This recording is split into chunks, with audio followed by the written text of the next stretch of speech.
Saya bukan marah, tapi kalau boleh ngomong nggak Pak Bambang? boleh deh. Aku mau jelaskan sesuatu yang pikirku itu sebenarnya yang nggak ada kontradiksi ya antara Pak Bombong dengan Edis. Tapi nanti boleh ditanggapi ya. Aku mau gambar sesuatu yang sebenarnya apa yang disampaikan Edis dengan apa yang disampaikan Pak Bombong itu satu maksud, cuma tidak harmonis gitu. Karena melihat dari sudut pandang yang beda. Ya, jadi kalau bentar ya.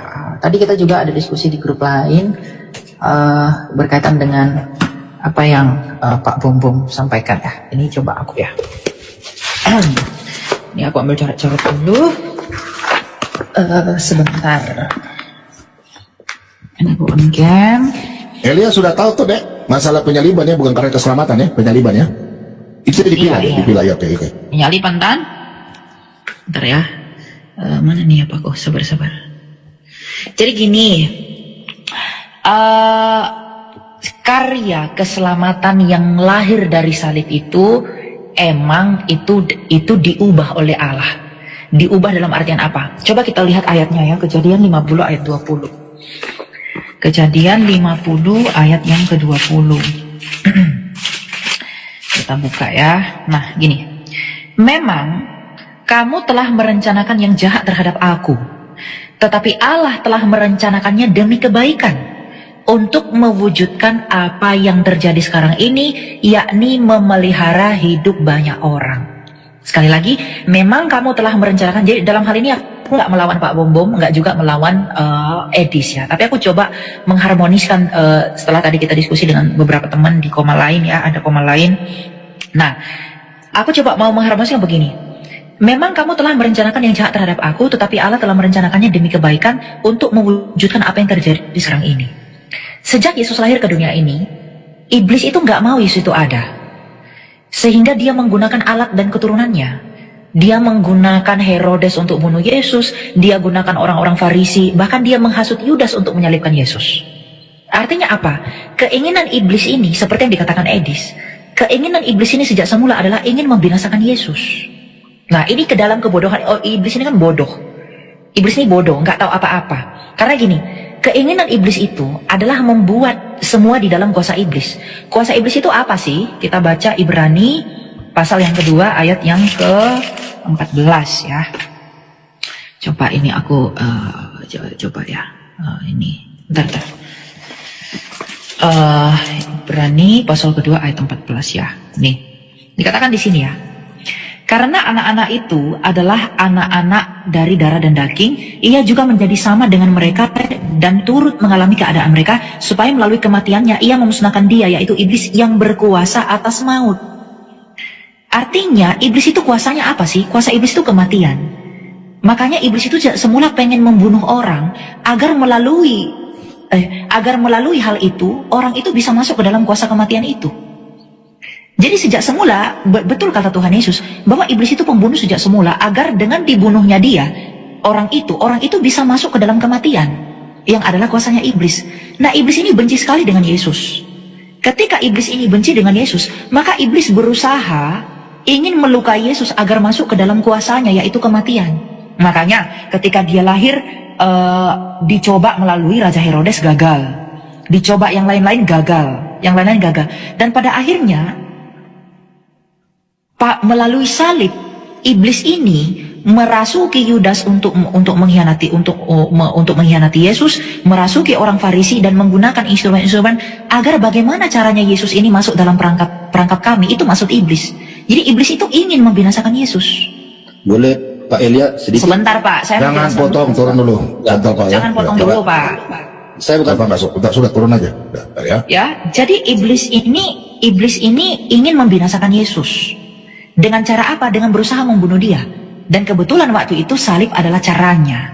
Sebenarnya bukan salib juga adalah caranya, tapi karena waktu itu Roma itu berotoritas Pak, maka kan sebenarnya kalau orang yang menghujat Allah, kan Yesus mengatakan dirinya anak Allah, harusnya dihukum mati dengan dilempari dengan batu toh. Tapi karena waktu itu Roma berkuasa, maka diserahkan kepada pengadilan Roma. Jadi salib itu adalah cara lain untuk tujuannya si iblis ini, yaitu untuk membinasakan Yesus. Lagi-lagi ini dalam ketidaktahuan iblis. Nah, iblis itu ingin Yesus ini masuk perangkap mereka, ingin masuk ke dalam kematian. Dan iblis ini nggak tahu, dan Tuhan mengizinkan iblis ini melukai Yesus, agar melalui keinginan iblis itu, Allah mempermalukan iblis itu sendiri. Makanya di dalam hal ini, di dalam Kejadian 50 ini, ya, nih, memang kamu merencanakan yang jahat terhadap aku. Jadi iblis itu, Pak, itu merencanakan yang jahat terhadap Yesus melalui salib. Tetapi Allah telah merencanakannya demi kebaikan. Jadi dalam hal ini ya nggak ada yang kontradiksi. Jadi hal yang baik, hal keselamatan yang keluar dari salib itu memang datang dari Allah kita. Tetapi yang baik itu adalah karena Allah yang mengubahnya dari maksud iblis yang jahat itu. Jadi melalui salib, iblis bermaksud jahat terhadap Tuhan Yesus, tapi melalui salib itu juga lah Tuhan mengubah yang jahat itu menjadi yang baik untuk kita. Makanya dikatakan kutuk menjadi berkat. Jadi apa yang dianggap kutukan terhadap Yesus itu diubah Allah menjadi berkat. Karena Allah mengubahkan makna salib itu di dalam siapa?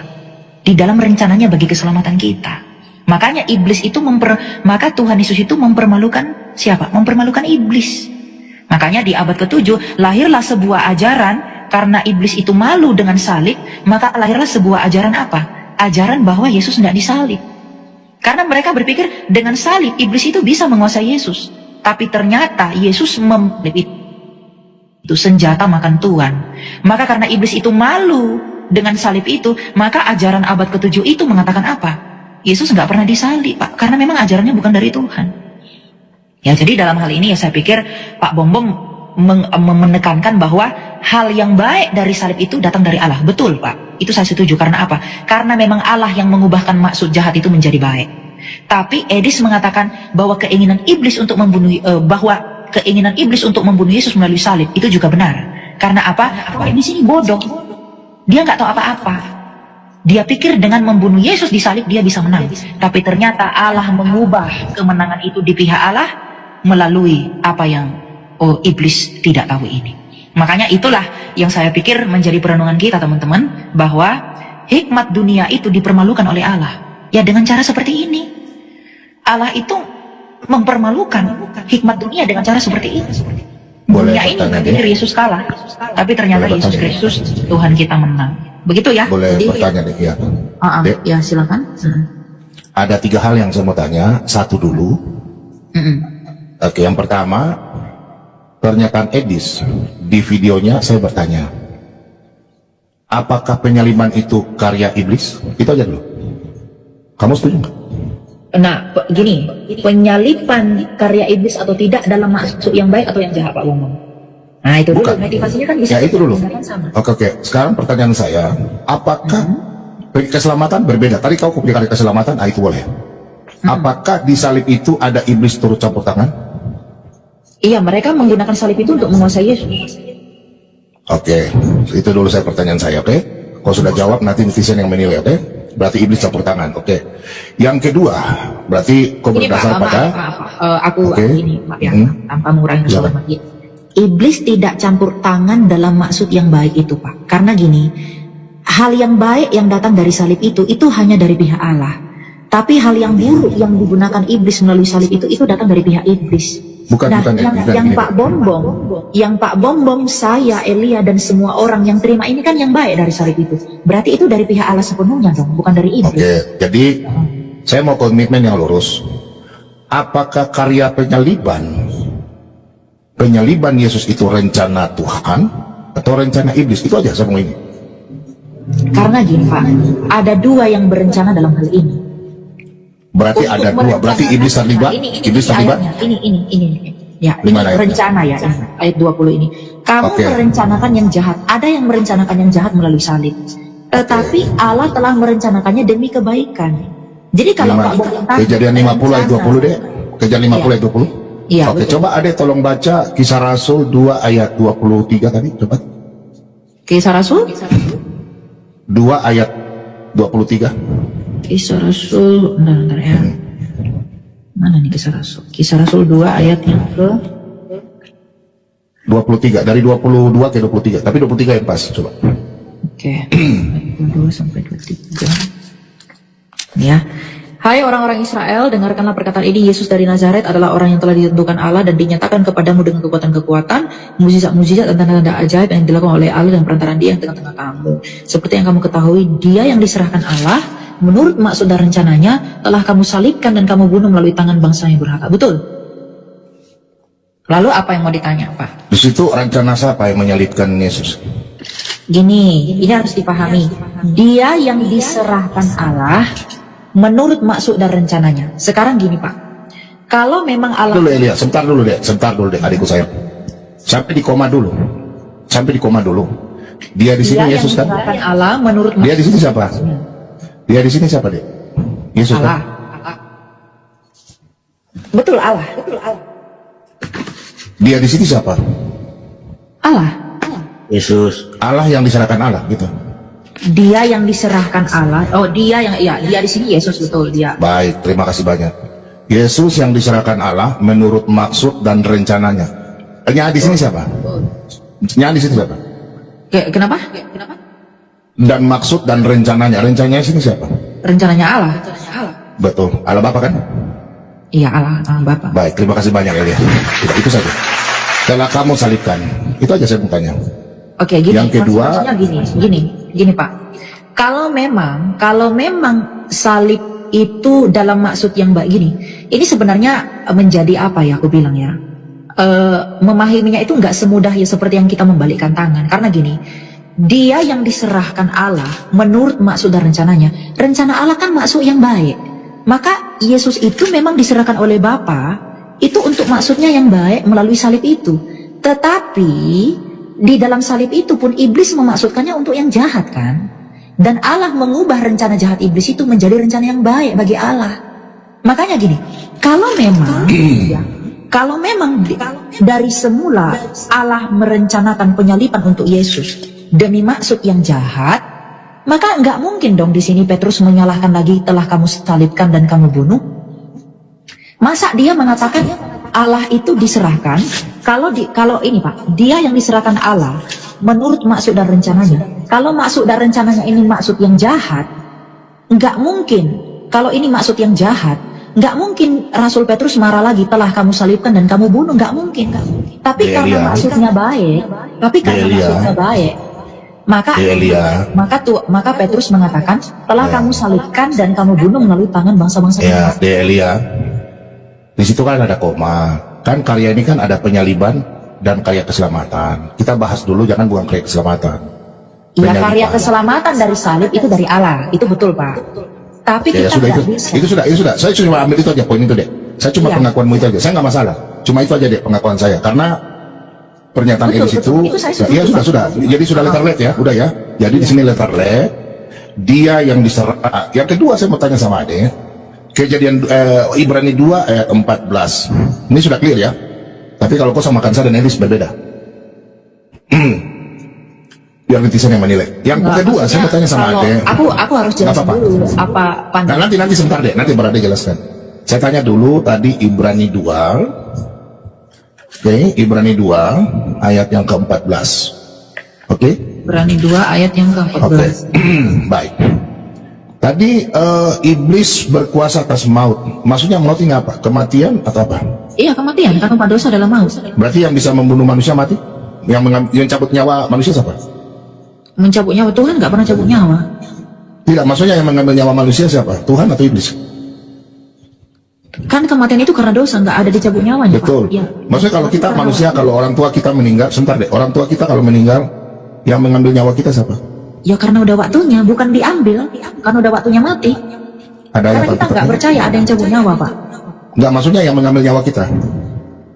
Nggak ada yang mengambil nyawa kita. Nyawa kita ketika kita mati, kita percaya kembali ke Allah. Kalau kita nggak percaya, dosa kita menyeret kita kalau mau. Ada ayat Alkitabnya yang memperkuat ada itu? Ada. Karena kalau Tuhan mencabut nyawa, untuk apa dia ciptakan kita, Pak? Saya tidak bilang kalau mencabut, cabut pohon. Maksudnya ide begini deh, kan tadi ada bilang iblis itu yang mengambil nyawa, maut kan. Makanya saya tanya, maut itu maut apa? Semula, betul. Ya dikatakan pembunuh apa? Kekekalan sehingga binasa manusia tidak selamatkan, atau masalah tubuh ini yang dibun-bun. Ya, tubuh. tidak diselamatkan dong, karena kan dia yang Oh, berarti iblis ini, dan Hawa. iblis ini bukan membunuh raga ya, bukan. Dia membunuh raga dan membunuh jiwa. Membunuh raga dan membunuh Dia sebentar. ingin membunuh jiwa manusia ketika terpisah dari Allah dengan dosa itu. Kan Sebentar, Dek. Contohnya gini Pak, Adam dan Hawa. Iblis itu menghasut Adam dan Hawa itu karena iblis ini pengen dia binasa kan. Tapi ketika Baik. dia jatuh dalam dosa, dia nggak langsung mati raganya. Saya tanya Edelia terakhir. Yang membunuh tubuh dan jiwa siapa? Yang membinasakan tubuh dan jiwa hanya Allah yang berkuasa. Baik, sudah diralat ya. Membunuh tubuh dan jiwa Allah. Oke. Yang Berarti yang membinasakan, tetapi gini loh, jangan belajar teologi itu jangan kayak belajar matematika, nggak bisa. Artinya Elia, jangan ajar saya. Elia nggak boleh begitu Elia. Jangan ada bahasa kesombongan. Nggak tadi saya. enggak itu bukan kesombongan, maksudnya gini loh. Belajar Bukan Elia, sebentar Elia. Ntar Elia. Nggak apa-apa deh. enggak Nggak usah bentar, Mbak. ini aku jelasin dulu, Rendahkan lah Elia, sebentar Elia. Kok Saya ikut Elia punya mau nih dong. Sebentar aja Elia. Boleh saya boleh. Sebentar, jangan ini Tom punya adik. Luar biasa nih. Enggak. Tadi Elia sudah ralat ya. Enggak, aku nggak meralat. Saya lebih tahu argumen saya dari Pak Bomong sendiri. Ya nggak apa-apa. Yang membunuh tadi saya ada rekam jadi membunuh Iya, ini jiwa. saya mau jelaskan dulu atau enggak? Kalau Sebentar deh. Nggak usah, nggak Nanti apa-apa. kau jelaskan. Sebentar Elia, santai gitu. Enggak, sebelum lanjut ini saya mau jelaskan atau enggak dulu. Yang saya maksud. Nanti sebentar itu deh. Sebentar deh. Habis itu kau bicara panjang lebar nggak apa-apa. Membunuh jiwa. Konteks pembinasaan ini harus dipahami apa dulu. Ya nanti kau jelaskan. Saya cuma tanya sebentar. Nanti bisa diam sebentar Elia ya. Jangan tanya gini.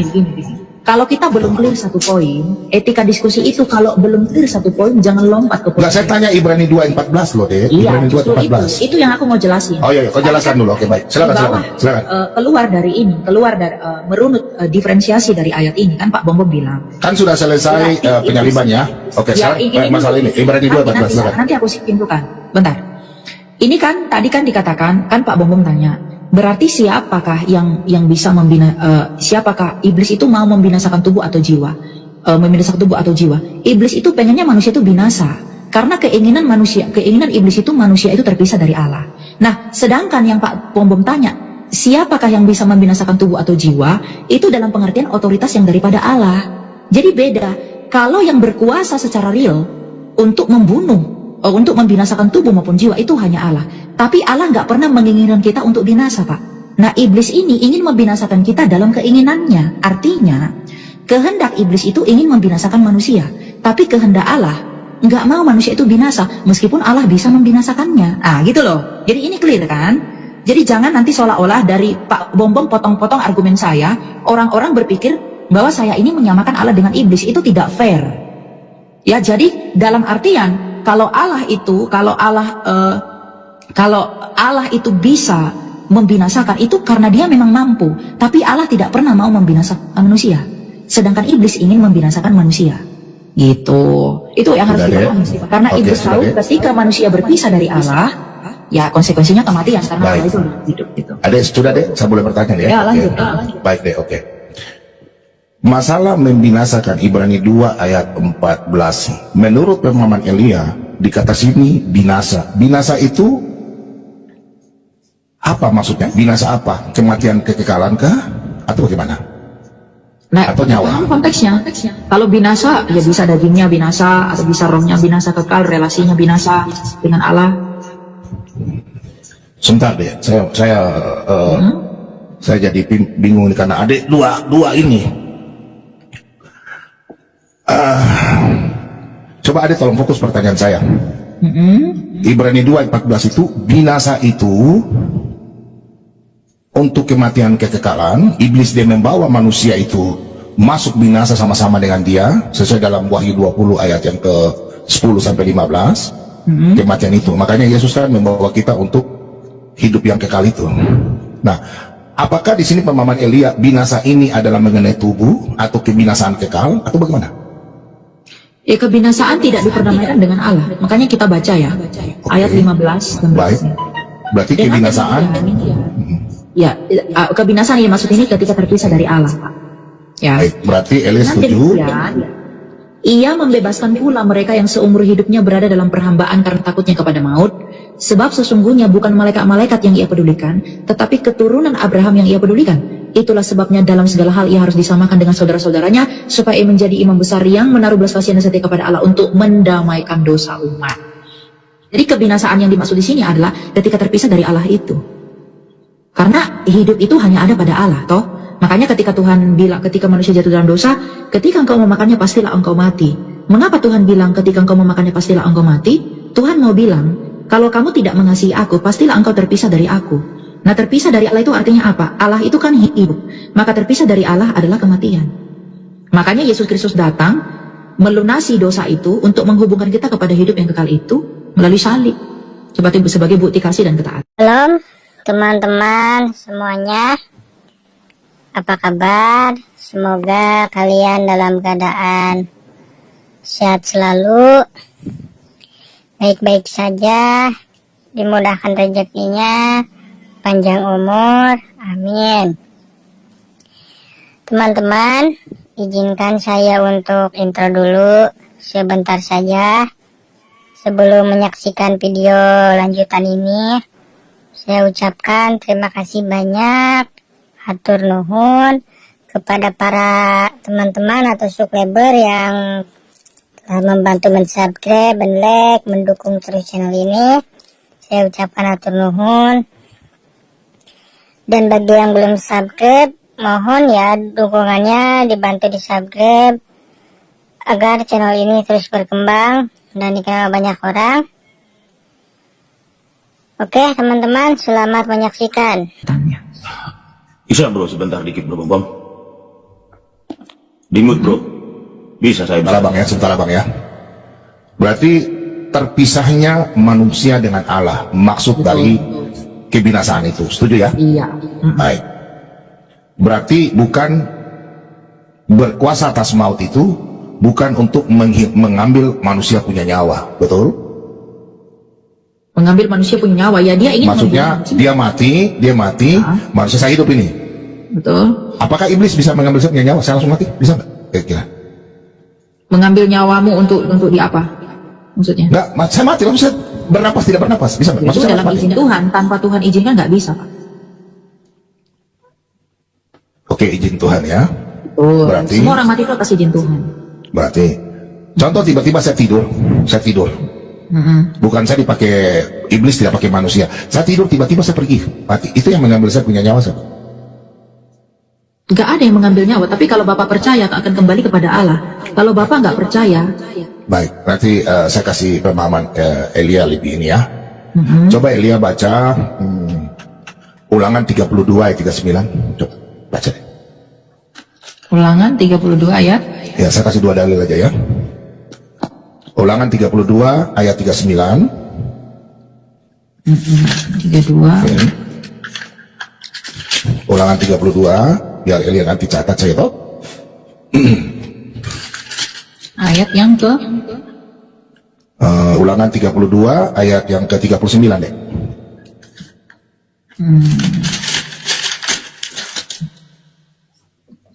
Lihatlah sekarang bahwa akulah dia, tidak ada Allah kecuali akulah yang mematikan dan menghidupkan, aku telah melukai dan aku akan menyembuhkan, tidak ada yang dapat melepaskan dari tanganku. Iya.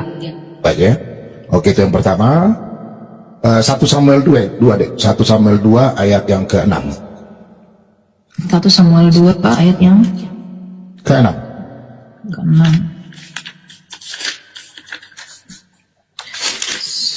1 Samuel 2 ayat yang ke-6.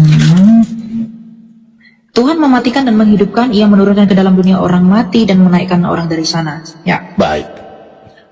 Berarti coba terakhir lagi deh baca Matius 10 ayat yang ke-28 deh. Banyak sih sebenarnya di kitab Ayub juga 10 banyak. ayat yang ke-28. Janganlah takut terhadap mereka yang membunuh tubuh dan tidak berkuasa membunuh jiwa. Takutlah terutama kepada dia yang berkuasa membinasakan baik jiwa maupun tubuh dalam neraka. Ya. Ya, setuju ya ada ya. Nah, jadi kalau saya tiba-tiba saya mati, Tuhan yang ini. Nah, ayat daripada semua itu Gini, bentar. ya. Ketika Bapak tiba-tiba mati, berarti Tuhan yang mematikan Bapak gitu. Nanti ini terakhir coba baca Mazmur 104 ayat 4 ayat 29 sampai 30. 104 ayat 29. Apabila engkau menyembunyikan wajahmu, mereka terperanjat. Apabila engkau mengambil nafas mereka, mereka mati binasa dan kembali menjadi debu. Apabila engkau mengirim rohmu, mereka tercipta dan engkau membarui muka bumi. Ya. Oke.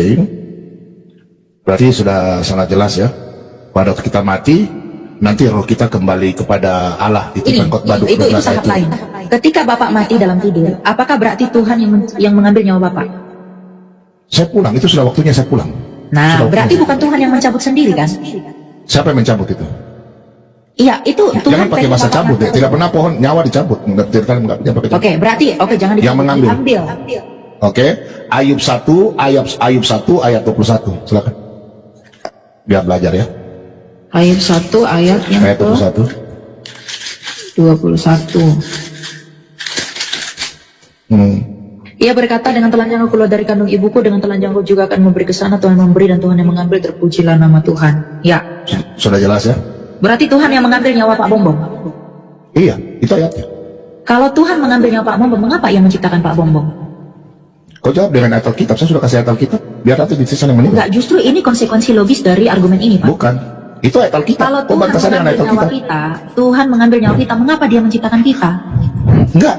Di dalam Ayub. Kalau Tuhan mematikan kita, Dek, untuk apa dia bantah saya menciptakan dengan ayat dong. Kita diskusikan. Iya, kalau cuma ayat, Pak, Kadrun juga punya ayat, Pak. Enggak, Tapi maksudnya coba jelaskan. konsekuensi dari penafsiran ini adalah kalau Tuhan mengambil dan mematikan saya, lalu untuk apa dia menciptakan saya? Di Kejadian 2, sabar, satu kali. Kejadian 2 ayat 7, Tuhan menghembuskan nafasnya kepada Adam, Selem Tepatum, sehingga Adam itu hidup. Oke? Nah, di dalam Ayub 34 ayat 14, jikalau, coba baca Ayub 34 ayat 14, jikalau ia di sini Allah menarik kembali rohnya, kan nafasnya padanya. Nah, kemudian itu ayat 34 ayat 14. Kemudian di Ayub 33 ayat yang keempat, roh Allah telah membuat aku, dan nafas yang maha kuasa membuat aku hidup. Betul. Pengkhotbah 12 ayat yang ke-7, roh kita setelah kita mati, roh kita kembali kepada Allah. Iya betul. Tapi gini Pak, yang aku memang aku setuju. Kalau kita orang percaya, roh kita kembali kepada Allah. Kalau kita nggak percaya, ya dia akan binasa gitu toh. Kita setuju itu. Tapi gini, masalah mematikan ini, kalau menurut seperti yang Pak Bombor sampaikan, untuk apa Tuhan menghidupkan aku kalau dia pada akhirnya akan mematikan aku? Saya kan tadi sudah jelaskan ayat Alkitab. Enggak, tujuannya apa Pak? Yang mengambil nyawa bukan, karena upah dosa dalam Roma 6 ayat 3 itu. Berarti yang membuat orang mati Sebentar, itu apa? yang mati itu roh atau tubuh? Lah kalau orang nggak percaya, rohnya juga kan ikut binasa toh dalam kekekalan neraka. Pertanyaan saya dulu, yang mati ini roh, yang saya bicara mati ini roh atau tubuh? Kematian yang dalam hal apa dulu nih? Saya mati nih. Ya, kalau mati itu tubuhnya mati tinggal, rohnya masih tetap hidup. Tapi kalau dia percaya Tuhan, dia ke Firdaus, dia nggak percaya Tuhan, ya dia binasa, itu masih kekal. Bisa bantah saya dengan ayat-ayat Alkitab yang tadi dia lihat? Enggak, maksud saya gini Pak. Justru karena dengan ayat-ayat yang banyak yang Pak Bombom sampaikan tadi, aku menghargai itu, karena itu datang dari kitab suci kita yang kudus toh. Nah tapi gini, kalau Tuhan mencabut atau mengambil nyawaku, kenapa dia membuat aku? Kenapa dia menciptakan aku? Kalau pada akhirnya Tuhan mengambil nyawa kita, mengapa dia menciptakan kita dan menghidupkan kita? Berarti Allah yang sandiwara dong? Berarti menurutmu iblis yang mengambil nyawa? Bukan, dia ingin kita binasa. Upah dosa, saya Jangan campur kebinasaan deh. Gini. Tadi kan saya bilang di Saya nggak kejadian. bilang iblis yang mengambil nyawa, tetapi iblis ingin Bisa kita ilmu pakai ilmu, jangan eksegesis kan? Eksegesis dong. Nah justru ini konsekuensi penafsiran yang Pak Bombom sampaikan ini yang aku tahu. Saya kesetujukan ayat Alkitab loh. Kalau memang Eli bisa menjawab saya, bantah saya pakai data. Dari tadi saya pakai data loh. Eli nggak pakai data, cuma berbicara begitu aja. Oke, berarti ketika Allah menghembuskan nafasnya kepada manusia, berarti manusia Manusia itu hidup. Manusia itu hidup. dimatikan. Tidak. Rancangan Allah, rancangan damai sejahtera. Tapi yang kau pulang dan tidak itu Tuhan punya rencana. Iya, yang Ada mengambil nyawa waktunya. siapa? Ya Tuhan kan tadi kasus ayat Ulangan 32 itu ayat 39. Berarti Tuhan yang mematikan. mengambil nyawa manusia, lalu untuk apa diberikan? Pulang, sudah waktunya dia pulang. Berarti Sekarang bukan karena pertanyaannya, dosa. dosa Jadi itu orang itu mati karena dosa atau Tuhan mengambil? dosa itu kematian kekekalan deh, upah dosa dalam maut. Oh, berarti sejak semula Tuhan menciptakan Adam itu untuk mati tubuh, Pak? Tidak, karena dia dosa, makanya dia mati. Oh, tadi katanya dosa mati kekekalan. Loh, itu kan iblis yang membuat kematian kekekalan itu. Kalau tidak percaya Yesus, Kematian Enggak, kekekalan. tadi Bapak bilang dosa menyebabkan mati kekal. Atau apa sih? Bilang apa? Upah dosa adalah maut. Betul, upah dosa adalah maut yang kekal. Maut itu kan makanya tubuh manusia itu kan bisa mati karena berdosa. Makanya rohnya pulang. Rohnya pulang kemana? Kepada Bapa atau kepada iblis? Kalau dia orang percaya ya kepada Allah lah. Kalau nggak percaya ya binasa ke neraka. Enggak, pada waktu orang mati sekarang gini, orang yang mati yang tidak percaya Yesus, rohnya sekarang ada di mana? Mutar-mutar Di di alam sini, maut. ya, ini mutar-mutar. Izin Pak Bobom sebentar. Silakan. Santai ya, jangan ribut ya. Nanti Ya, santai. room saya kat. Santai aja. Santai. Teman-teman, ya, ini dengar baik nih saya. Ya, pertanyaan Edis tadi sama si Oki, dengar baik nih. Hampir 1000 dengerin. Oke, itu siapa ya? Sebentar, Elia. Oke itu, oke apologet. Ya, apologet. Penyalipan Kristus A. Ya, kalau orang teknik begini bisa. Penyalipan Yesus Kristus di kayu salib. Pilihannya A. Rencana Bapa. B. Direkam nih, kasih sama si Edis di botol itu. Sama si Sofi itu. Bang Patiboti, mohon Ya. bahasa jaga. Ya, oke. Boleh Ya, diskusi ini- panas tapi bahasa. Ya, oke Pak Bombo.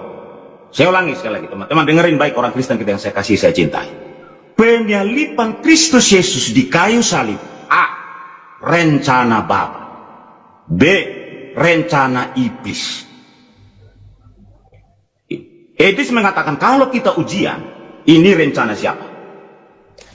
Nah, Edis mengatakan rencana iblis. Berarti teman-teman besok kalau ke gereja hari Minggu setiap ada perjamuan dan ada salib Kristus, berarti itu rencana iblis. Omodar tuh.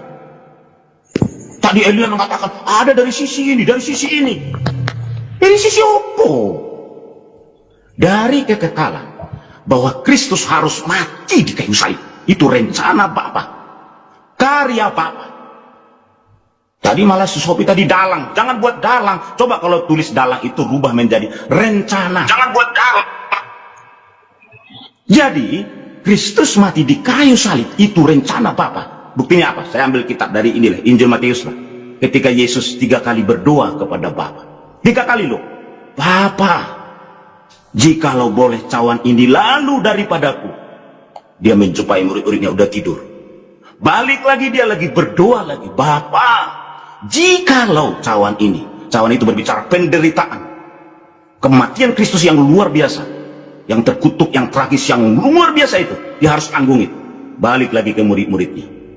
Sampai 3 kali Yesus berkata, jikalau boleh, tapi bukan kehendakku, kehendakmu. Jadi kematian Kristus, saudara-saudaraku yang terkasih, yang saya sayangi umat Kristen semua di bawah kolong langit ini, khususnya pengagung Edis TV, Justin, dan juga Sofia, itu sudah rencana Allah Bapa dari kekekalan bahwa Kristus putranya yang sangat dia kasih. Kalau memang Dengar dulu, Kristus Elia beliau. adalah Sebentar rencana lagi saya Bapa. akan lem.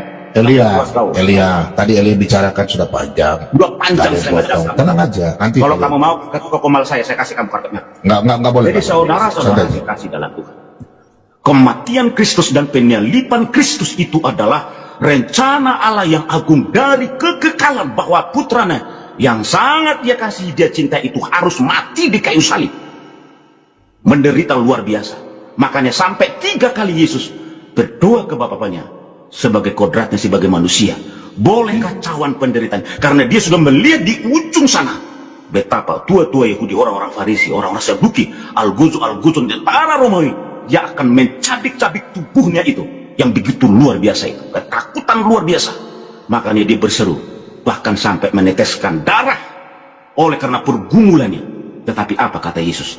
Kehendakmu. Jadi Yesus itu rencana dan kehendak Bapa akan mati di kayu salib untuk menebus dosa saya, keluarga saya, dan kita semua. Itu Pak Bom. Ya, saudara-saudara pengagung Edis TV, saya memahami psikologis Anda. Tapi ketika kau pandang salib Kristus, itu rencana Bapa, bukan rencana iblis. Besok kamu ke gereja melakukan perjamuan asa yang kudus, salib Kristus yang di rumahmu itu bukan rencana iblis itu. Kau gantung itu semua di dinding rumahmu. Rencana karya Allah Bapa yang begitu agung, yang sudah ditetapkan dari kekekalan sebelum segala sesuatu ada, bahwa putranya yang tunggal itu akan mati dan menderita di kayu salib 2025 tahun yang lalu. Semoga Tuhan memberkati kita semua. Pak Bom, Tuhan berkati brother. Ya, Saudara aku sebelum Leon, turun, Tuhan sebelum memberkati. bobo, Saya turun. aku mau Ya. tanya satu hal aja. Saya sepakat dengan Pak Timothy bahwa hal yang baik yang diubahkan oleh Allah melalui salib itu adalah menyelamatkan kita. Tapi kalau pembunbunan Kristus di salib adalah memang rencana dan keinginan Bapa untuk membunbun Kristus, lalu mengapa Kristus bersabda, "Ya Bapa, ampunilah mereka, sebab mereka tidak tahu apa mereka perbuat"? Bukankah itu keinginan Bapa, dan apakah Kristus tidak tahu itu rencana Bapa? Lalu mengapa ia menyuruh orang mengampuni orang yang melakukan kehendak Bapa? Kalau pembunbunan Kristus memang kehendak dan keinginan Bapa, lalu mengapa anaknya menyuruh Bapanya harus mengampuni orang yang melakukan kehendak Bapanya? Berarti Bapa dan anak bersandiwara di Kalvari. Bukankah begitu? Berarti Allahmu tidak satu kehendak. Allahmu banyak kehendak. Lalu kamu mengaku sebagai Tritunggal. Itu saja. Ya. Itu untuk siapa? Saya atau untuk siapa? Ya siapa aja Pak. Ya, tolong jawab, saya punya tadi pertanyaan dan kau Ini dulu tunjukkan aja Pak. kepada saya. Aku nyambung Pak. Nggak usah. Nanti Ya udah, sebentar saya aku akan jawab dulu itu. ya. Terima kasih. Oke, makasih ya. Oke. Kalau dengan hanya cuap-cuap saja, bening turun. Ya, Bahaya sorry ya. pernyataan tadi itu Pak Bobom. Itu pernyataan bahwa di situ ada 3 Tuhan di situ. Bahaya itu pernyataan itu. Ditarik lagi. Enggak. Sebentar gini ya. Makanya saya udah kasih ayat. Bantah. Tolong, mohon maaf Pak Bom, si Billy bisa nanti. Iya, nanti aku sama dia bisa kesurupan saya nanti. Billy, diam saja. Kalau kau ribut, saya kasih turun, oke? Kau ribut, saya kasih turun. Kau adik saya, ya. Pemahamanmu oneness, tapi saya nggak bisa karena ada hubungan ya. Oke, jadi gini. Saya silakan kalian bantah saya, tapi dengan bantah saya jangan pakai ilmu esikesis. Saya nggak suka itu. Jangan kita pintar karena berkuar-kuar. Ya, di sini orang Kristen, apalagi kita orang Protestan, Alkitab itu utama firman Tuhan. Kita di sini diskusi, jangan menafsirkan. Tolong bantah, saya punya Kisah Rasul 2 ayat 23. Yang kita bahas ini bukan karya keselamatan. Masalah penyaliban, karya penyaliban itu, ya. Sisihkan itu dulu. Makanya di Kisah Rasul 2 ayat 23, di situ ada tanda kutip koma. Baik itu dalam bahasa aslinya maupun bahasa Indonesia. Dia yang diserahkan Allah, dia ini Yesus. Yesus yang diserahkan Bapa menurut maksud dan rencananya. Ada katanya. Itu stop sampai situ dulu. Kita bahas itu dulu. Baru kita lanjut. Oke. Sebentar kiamat ya.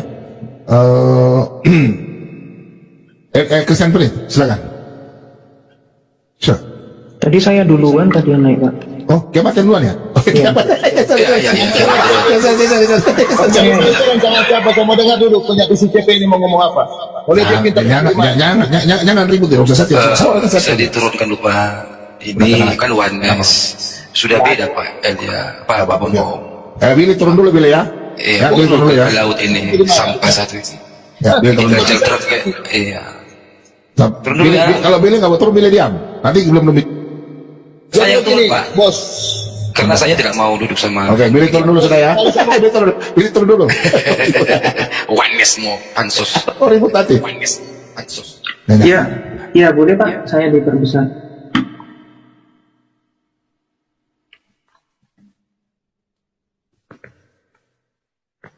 Iya.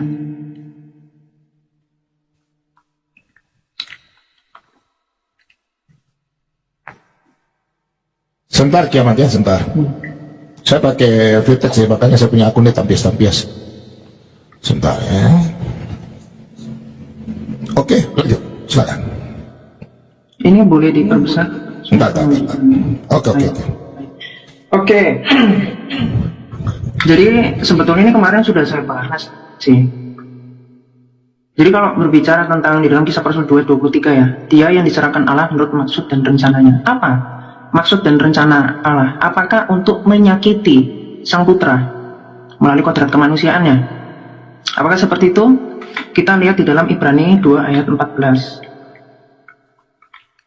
Di sini rencananya untuk apa? Ternyata untuk memusnahkan dia, yaitu iblis. Jadi maksud dan rencana Allah itu apa? Untuk membantai iblis, membantai kuasa maut melalui apa? Melalui pentiadaan kematian, dengan mengambil kematian dan membangkitkan. Melalui apa? Kodrat kemanusiaan Kristus.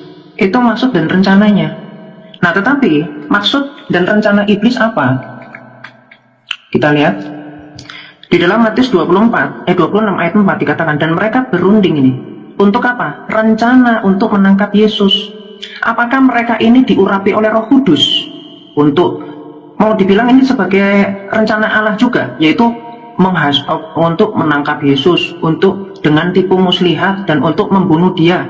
Apakah itu rencana Allah? Kan jelas, ini bukan rencana Allah. Untuk menyakiti sang sabda ini tidak mungkin, karena Allah itu kasih, nggak mungkin ada keberawalan kebencian pada ontologinya Allah yang secara ekonominya kehadiran sang anak ini. Masa yang Allah itu kasih tiba-tiba ada tipu muslihat gitu, yang mana mereka ini tua-tua Yahudi, orang-orang Mahkamah Agung, dan semuanya itu diurapi oleh Roh Kudus. Kan mereka bukan orang Kristen. Berarti rencananya di sini untuk menyalibkan Kristus. Rencana siapa? Rencana si jahat. Ya, terus juga di dalam Yohanes 13 ayat 2, mereka sedang makan bersama dan iblis, loh, jelas loh ini iblis loh. Iblis telah membisikkan rencana dalam hati Yudas Iskariot. Jadi karena di sini iblis termasuk, di sini pun rencana untuk menyakiti Kristus itu adalah rencana dari iblis. Ya, jangan sampai kita bilang, ya ini pokoknya cuma satu rencana doang. Jadi kalau rencana untuk menyalibkan Kristus, untuk menyakiti Kristus, itu adalah rencana dari si jahat. Tetapi bicara tentang rencana Allah, maksud dan rencananya apa? Untuk membantai iblis dengan apa? Dengan maksudnya iblis itu. Makanya, ini saya tunjukkan ya. Makanya di dalam seluruh penjelasan patristik, ini kemarin sudah dibahas ya, iblis itu tertipu dengan tipu dayanya sendiri. Makanya dijelaskan apa? Gregorius dari Nisia abad keempat. Di sini dijelaskan tentang umpan ikan. Jadi seperti ada ikan gitu ya, tetapi kait keilahiannya itu tidak dinampakkan oleh Kristus. Itu yang disebut sebagai kenosis, ya, tidak menampakkan. Jadi ketika Kristus menghadapi iblis, dia sepertinya dia lemah. Nih, jadi dikatakan, dijelaskan di sini iblis itu digambarkan sebagai monster laut tertipu oleh kemanusiaan Yesus yang tampak lemah dan fana, sehingga apa? Berusaha menelannya melalui penyaliban, tetapi ketika menelan malah dihancurkan dari dalam oleh Kristus. Makanya dikatakan ini, namun kemanusiaan Yesus bagaikan umat yang menyembunyikan kait keilahian. Saat iblis mencoba menghancurkan Yesus, keilahiannya justru menghancurkan kuasa iblis dari dalam. Ya, dan masih banyak lagi teks patristik lainnya. Dari Yohanes Chrysostomus juga menekankan apa? Bahwa iblis bertindak berdasarkan kebanggaan dan keinginan untuk menghancurkan Mesias, tetapi tanpa menyadari bahwa kematian Yesus justru akan menjadi kemenangan atas maut. Jadi kematian Kristus masuk dalam kerajaan maut itu adalah malapetaka bagi iblis. Iblis maunya apa? Oh, ini dengan kecerdasannya dia, dengan keberaniannya dia berpikir, tetapi justru Tuhan menunjukkan kebodohannya dia dari kecerdasannya si iblis itu sendiri. Makanya dia tertipu oleh tipu dayanya sendiri. Terus juga di sini juga menjelaskan penyaliban sebagai kegenapan dari rencana Allah. Rencana Allah itu apa? Bukan menyakiti Kristus. Itu yang saya kemarin bilang, itu penal substitution. Kalau nggak salah kemarin ada elang ya naik ya. Elang ini kalau mendukung konsep penal substitution berarti dia udah bertentangan dengan doktrin di Katolik sendiri. Ya nggak tahu saya kok bisa mendukung tentang penal dia. Sedangkan dalam iman yang ortodoksi diajarkan oleh gereja sejak awal itu nggak ada konsep penal-penalan ini. Menyakiti itu konsep dari takdir itu tadi. Dari kepercayaan sudah direncanakan, diskripsi segala sesuatu. Gitu ya. Sebentar Kiamat, saya potong dulu. Penjelasannya simpel. Rencana iblis itu apa? Untuk menghancurkan Kristus. Rencana Allah Bisa dengar nggak ya, teman-teman? Kristus menghancurkan iblis. Tes. Ya, sudah jelas. Gimana Pak? Bisa dengar suara saya, teman-teman? Bisa. Tes 1, 2, 3. Bisa nggak ya? Iya, sudah Pak. Kiamat bisa dengar? Bisa dengar. Christian Priest bisa dengar? Bisa. Oh iya, sorry. Sebenarnya Kiamat, sebentar. Ada dua hal yang pertanyaan saya mau bertanya. Pada waktu Yesus belum disalib, Yesus tahu nggak kalau dia akan disalib? akan disalibkan, dia mana tahu? Tentu tahu. Hah? Tentu tahu. Apakah pernah Yesus dia berkata bahwa dia akan disalibkan? Ada. Di dalam Lukas 24 ayat 44 sampai 46. Ya. Lukas berapa? 24 ayat 44. Itu sudah selesai. Pertanyaan saya, sebelum penyaliban, apakah Yesus ada berkata kepada murid-muridnya bahwa dia akan disalibkan? Kan dia kan maha tahu. Jadi Kristus sudah mengatakan bahwa jangan memberitahu mereka bahwa aku itu Mesias. Bukan itu pertanyaan saya, Kiamat. Bukan itu pertanyaan saya. Pada waktu kan tadi Kiamat bawa di Matius 26 ayat 2. Pertanyaan saya sebelum Matius 26 itu, apakah Yesus ada bilang kepada murid-muridnya bahwa dia akan mati dalam bentuk disalibkan sebelum orang Yahudi tentukan itu? Ya, terus hubungannya apa enggak? Pertanyaan saya itu saja. Apakah Yesus akan... Yang jadi masalah ini kan penyaliban ini karya apa? Iya, menurut kiamat, itu saya menarik ke situ. Kan itu kan poinnya. Iya, kan tadi kiamat bilang dalam Kisah Rasul 2 ayat yang ke 23 itu kan ada dua macam, karya penyaliban dan keselamatan, gitu. Nah, tadi kiamat menjelaskan apa yang dibicara Ibrani, tahu lari ke Ibrani 2 ayat 14. Tuhan itu harus menjadi sama dengan manusia, mempunyai darah dan daging. Itu sesuai dalam Roma 1 ayat 3, Roma 8 ayat 3, Yesaya 43 ayat 4, itu maksudnya. Nubuatan itu harus dia menjadi sama dengan manusia. Nah, pertanyaan saya, tadi kiamat bawa mundur ke Matius 26 ayat yang kedua. Pertanyaan saya ada dua. Yang pertama, apakah waktu Yesus sebagai manusia sebelum disalibkan, dia berkata nggak sama murid-muridnya bahwa dia akan mati dalam keadaan disalib? Ya, terus hubungannya apa, Pak? Dengan rencana penyalibannya, hubungannya apa?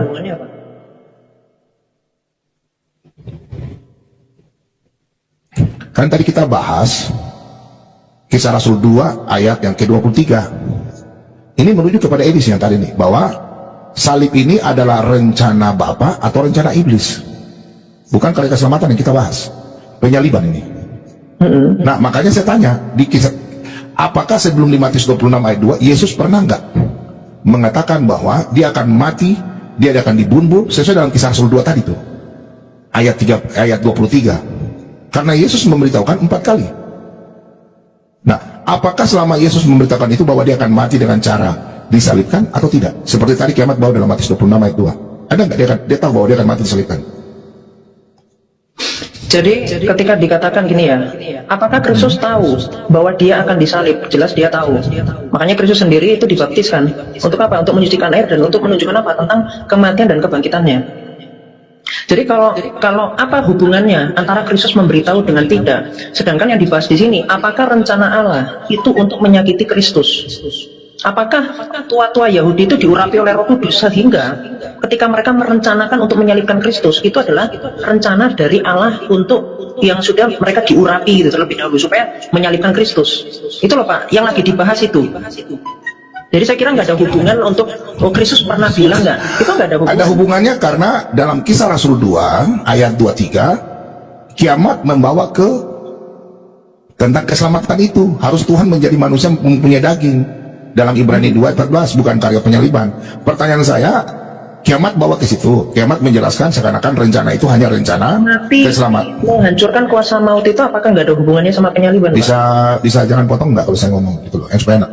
Saya hormati kalian semua loh. Ya ini kan dialog ini. Iya kan, saya jangan potong dulu tuh. Gini. Pertanyaan saya, tadi kan Kisah Rasul 2 ayat 23 itu pernyataan saya untuk kalian bantah. Saya lihat kalian bantah dengan Ibrani 2 ayat 14. Ibrani 2 ayat 14 itu kan nubuatan dari Kejadian 3 ayat 15, Kejadian 22 ayat 1 sampai 20 ayat 3.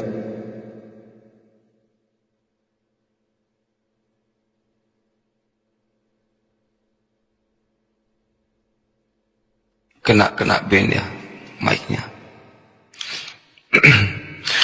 Halo Ki, suara ada Ki? Coba tes Ki. Iya. Jadi kalau sebelumnya Kristus pernah bilang nggak kepada para murid sebelum disalib, pernah bilang apa enggak? Itu pernah. Misalnya di mana? Di Markus 9 ayat 31 dikatakan ini, sebab ia sedang mengajar murid-muridnya, ia berkata kepada mereka, anak manusia akan diserahkan ke dalam tangan manusia dan mereka akan membunuh dia, dan 3 hari sesudah ia dibunuh ia akan bangkit.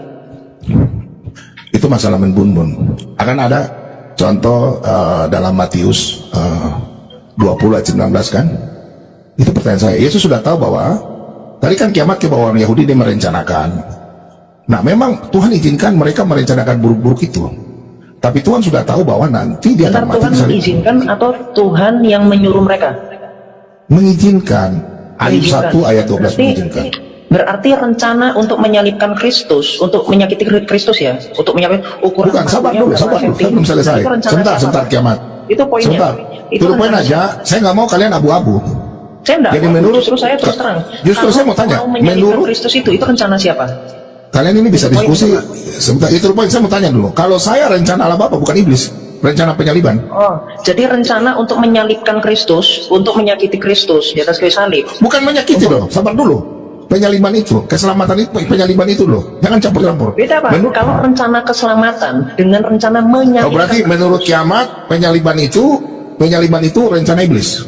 Ketika dikatakan mereka merencanakan untuk menyalibkan Kristus, itu adalah rencana iblis. Enggak, jangan mutar-mutar. Saya nggak suka kalian mutar-mutar. Enggak mutar Pak, saya tuh Oke, silakan. Kalau saya ngomong jangan potong ya. Berarti menurut kiamat penyaliban itu rencana iblis. Gitu aja, turun. Betul, ketika itu dikatakan itu Ya sudah, terima kasih banyak. Saya nggak potong. Ya sudah, berarti penyaliban itu rencana iblis ya. Betul, ketika Oh, sudah, oke, sudah betul, oke. Ya sudah, sudah selesai, sudah selesai. Tadi sudah saya tunjukkan Pak. Ya sudah, itu saya sudah rekam, sudah selesai. Saya tanya Pak. Enggak usah tanya. Saya cuma tanya itu saja, bro. Berarti kiamat sudah mengaku. Boleh nggak? Ya. Oke, kiamat tolong baca. Coba sebentar. Terakhir, coba kiamat. Abis itu kiamat ngomong panjang. Saya tahu kiamat sudah. Supaya aku tahu posisinya Pak Bom nih. Santo Irenaeus. Sebentar. Saya hanya bertanya. Dan tadi kalian bicara, saya tidak bicara, saya diam. Ini justru poin yang penting ini yang sedang dibicarakan. Santo Irenaeus di dalam Against Heresis. Sebentar dulu, kiamat. Bahwa penyaliban itu sebagai bagian dari pertarungan kosmis antara terang dan gelap. Iblis mengira kematian Kristus adalah kemenangannya. Tetapi kebangkitannya justru membalikkan keadaan. Begitu juga dijelaskan oleh Santo Sirin dari Yerusalem abad ke-4 tentang katekisasi baptisan, menjelaskan apa? Bahwa melalui kematian Yesus kuasa iblis dihancurkan dan manusia dibebaskan dari perbudakan dosa. Jadi poin yang sedang dibicarakan, rencana menyalibkan Kristus atau rencana penyaliban itu dari mana? Dari Tuhan atau dari iblis?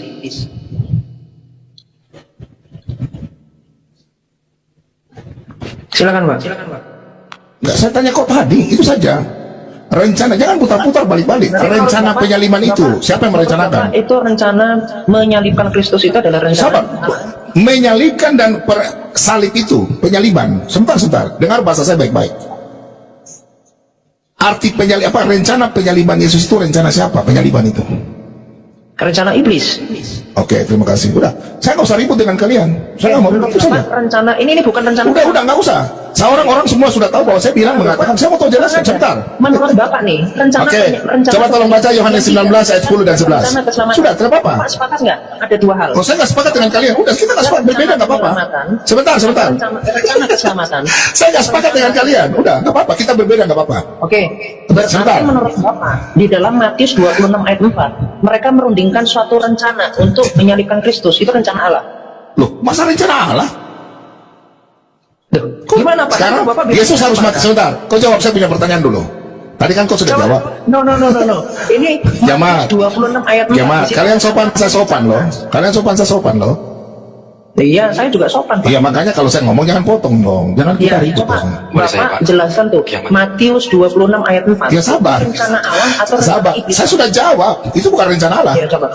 Itu bukan rencana Allah. Berarti rencana Sebentar. untuk menangkap Kristus, untuk menyalib Kristus. Sabar. Jangan langsung framing gitu kiamat. No, saya mau fokus. Berarti Lo kau yang putar-putar kiamat. Sebentar, kalau kau potong-potong saya kasih turun kiamat. Gini, jangan kau semua pendeta kau debat. Kau tidak diurapi kiamat. Kau nggak boleh begitu. Iya. Semua pendeta, kau tidak boleh pendeta semua kau debat. Kalau Budia Salih kau boleh debat, kalau saya jangan kau debat ya. Ya silakan Oke? Pak. Bapak Oke. jawab Matius 26 ayat Iya, 4. sabar. Saya cuma minta komitmenmu saja. Penyaliban itu karya iblis kan menurutmu kan? Berdasarkan Matius 26 ayat 4, itu iblis. Menurut Bapak gimana? Berarti karya Yesus harus mati di atas kayu salib sesuai dalam nubuatan para nabi, itu memang rencana iblis. Itu sudah Bapak tambahi. Jadi itu bicara rencana keselamatan. Gimana lagi Pak? Kalau rencana keselamatan, rencana penyaliban Kristus dari orang-orang tua-tua Yahudi. Saya tanya, yang mengeksekutor merencanakan penyaliban. Apa maksud di atas kayu salib itu? Tumitmu akan remuk itu maksudnya apa? Sebentar. Turupan aja. Perencanaan penyaliban Kristus itu rencana Allah atau rencana iblis? Kiamat. Tolong. Nggak ada kaitannya Pak dengan kenapa kok harus di tangan, itu nggak ada kaitannya. Bukan tangan, bukan. Maksudnya di Kejadian 3 ayat 15 itu tulang tumitnya itu kan remukan. Kata remuk itu dia harus disalibkan atau apa? Itu dulu. Kejadian 3 ayat 15. Itu nanti belajar ini Pak, perbandingan teks nanti antara Masoret dengan Septuagint. Itu udah lah Pak, mungkin nggak ke situ. Oke, coba kau baca, tolong baca, coba kiamat. Nah, coba fokus. Oke, ini fokusnya di sini. Coba tolong baca saya Yohanes 19. Bapak kenapa nggak mau menjelaskan? Matius. Iya, ini saya mau jelaskan di sini. Jawabannya di sini. Coba tolong baca saya Yohanes 19 ayat 10 dan 11 coba. Ayat 10. Maka kata Pilatus kepadanya, jikalau engkau mau bicara dengan aku, tidakkah engkau tahu bahwa aku berkuasa untuk membebaskan engkau dan berkuasa juga untuk menyalibkan engkau? Yesus menjawab, engkau tidak mempunyai kuasa apapun. Ini karena otoritas dia mau menyombongkan diri di hadapan Kristus. Ya, dia nggak punya kuasa apapun di dunia ini. Dia hanya Kuasa punya apa? Kuasa menyalibkan atau bukan? Kuasa menyalibkan bukan? Sepeta, yaitu apa? Kuasa menyalibkan atau bukan? Yang dalam mau dengan rencana untuk menyakiti Kristus. Kuasa menyalibkan bukan? Kuasa untuk menyalibkan bukan? Kalau bicara tentang kuasa, di sini kan ditunjukkan ada dua hal. Yang dimaksud Kristus apakah yang dimaksud Pilatus itu adalah kuasa Allah? Kan bukan. Tetapi dikatakan oleh Kristus itu adalah kuasa Allah dalam keselamatan. Jadi dia hanya ada kuasa, yang mana kuasa dari si jahat untuk menyakiti Kristus. Sedangkan yang Kristus mau katakan apa? Yaitu adalah iblis yang akan tertipu dengan apa? Oke. Dengan kepicikannya dia sendiri. Kiamat pakai teori mana nih? Teori ortodoks atau teori mana yang kau pakai nih teori ini? Saya kira mau itu Protestan, mau itu Ortodoks, mau itu Katolik, sama. Nah, kalau Katolik dan Protestan tidak mengatakan bahwa penyaliban adalah apa? Karya iblis. Loh, itu Bapak, itu kan berdasarkan Bapak gereja kan Pak? Enggak, coba tanyakan sama orang Katolik. Coba cari orang Katolik mana yang mau Sebentar ya, sebentar ya. Itu Sebentar. rencana. Kiamat sabar ya, bisa diskusi ini, sabar ya. Iya, coba dicarikan orang Katolik. Sebentar. Biar nanti saya kasih statistik.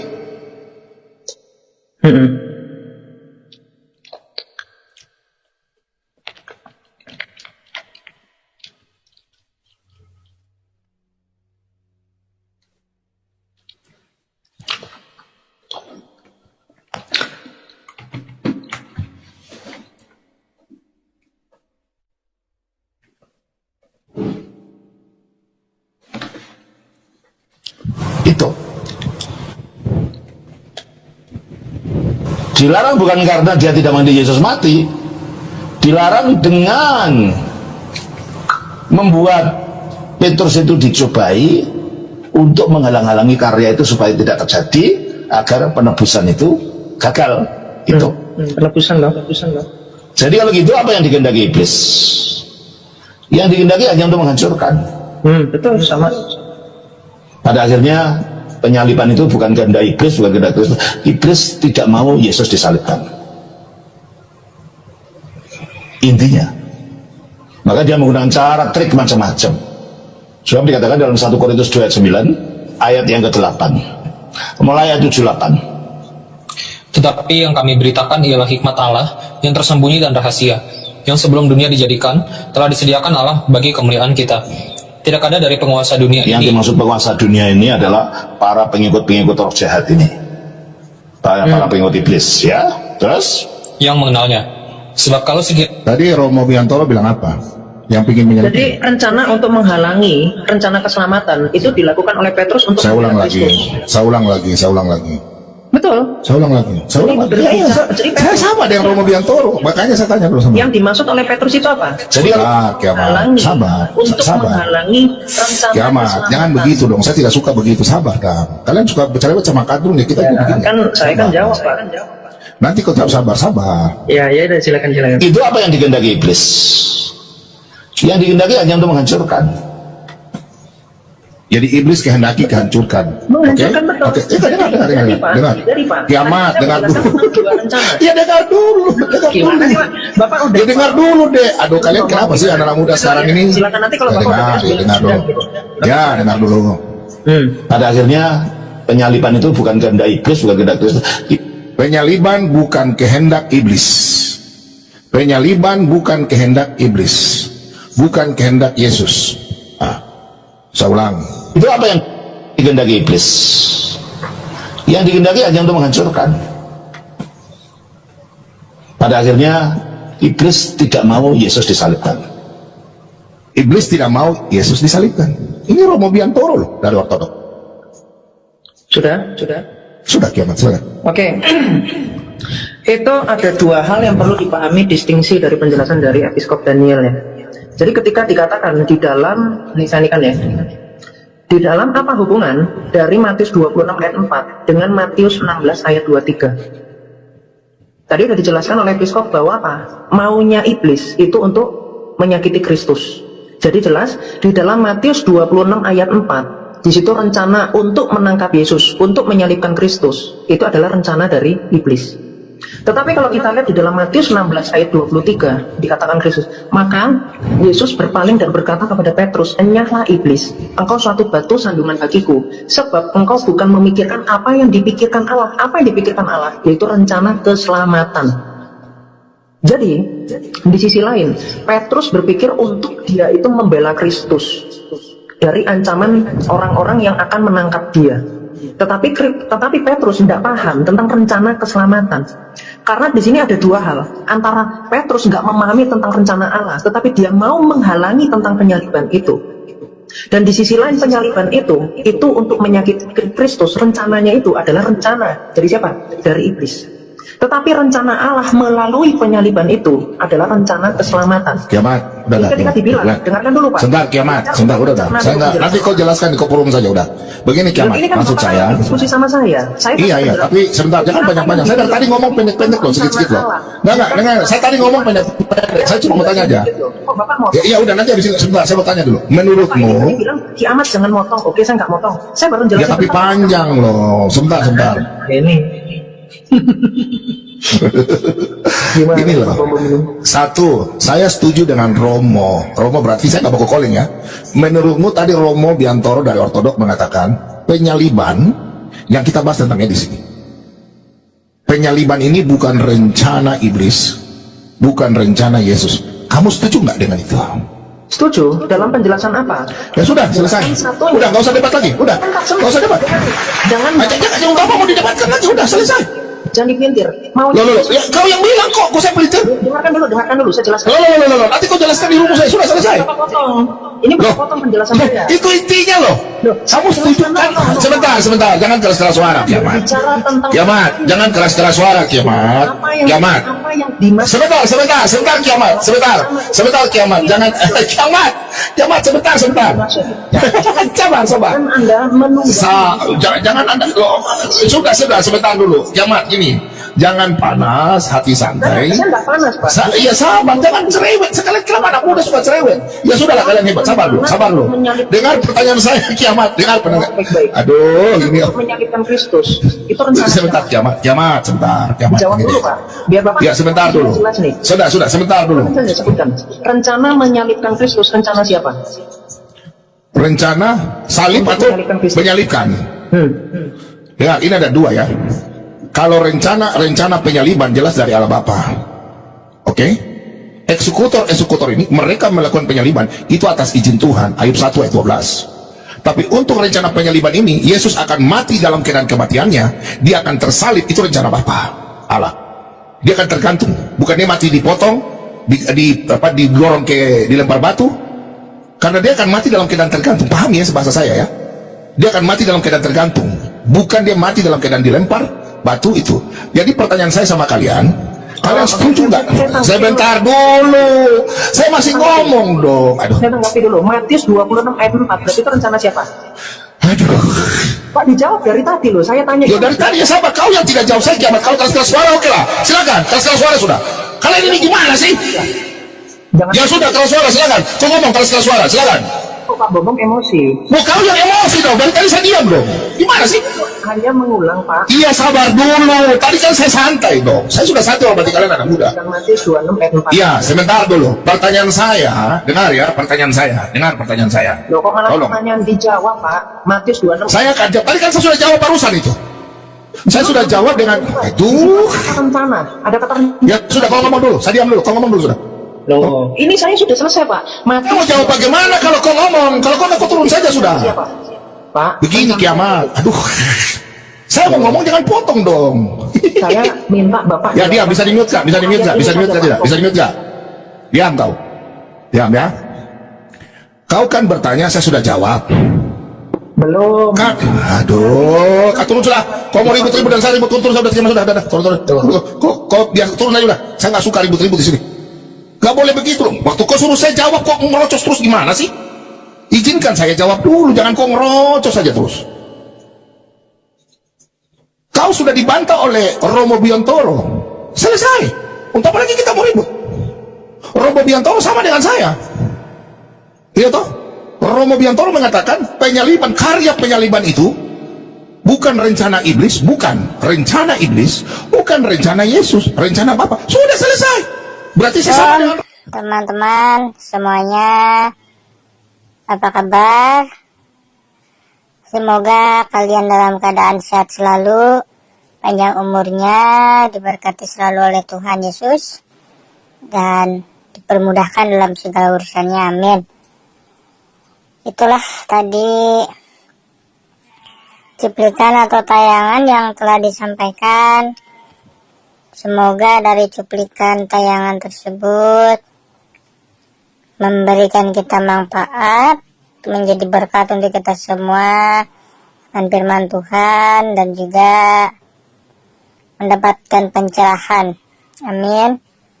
Dan jangan lupa untuk teman-teman, sahabat-sahabat semuanya yang mencintai atau menyukai channel ini, mohon dibantu di subscribe supaya channel ini terus berkembang dan dikenal banyak orang. Amin. Mohon maaf bila ada kekurangan. Sampai jumpa di video selanjutnya.